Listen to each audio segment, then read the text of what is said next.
নির্বাচনের আগে অন্তর্বর্তীকালীন সরকার চায় বিএনপি। সরকারের নিরপেক্ষতা নিয়ে প্রশ্ন উঠলে সামনে এগোনোর আর কোনো পথ থাকবে না, এমনটাই বললেন দলের শীর্ষ নেতা আমির খসরু। তাহলে কি আবারও কেয়ারটেকার মডেলের দিকেই ফিরছে আলোচনা?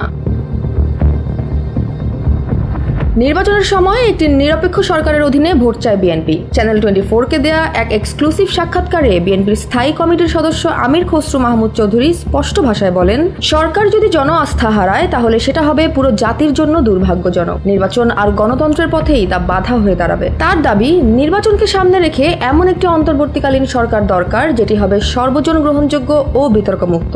বিতর্কিত উপদেষ্টারা যদি সরকারের অংশ হয় তাহলে কোনোভাবেই নিরপেক্ষতা নিশ্চিত হবে না, বরং ভোটের উপরেই উঠবে প্রশ্ন। তিনি আরো বলেন, নির্বাচন একটা ট্রানজিশনাল প্রসেস, এখানে বিতর্কিত মুখগুলোর জায়গা নেই। বর্তমান সময়ের সবচেয়ে আলোচিত প্রশ্ন, আগে নির্বাচন নাকি সংস্কার? বেশ কয়েকটি রাজনৈতিক দল ডিসেম্বরের মধ্যে নির্বাচন চাইলেও সরকার এখনো নির্দিষ্ট দিনক্ষণ জানায়নি। এদিকে সংবিধান অনুযায়ী তত্ত্বাবধায়ক সরকার ব্যবস্থা বাতিল হলেও কেয়ারটেকার আদলে অন্তর্বর্তীকালীন সরকারের দাবি ক্রমশই যেন জোরালো হচ্ছে।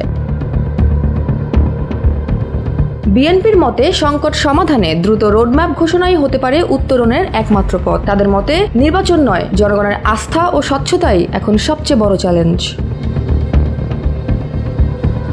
Jaya Hasan, NPB news.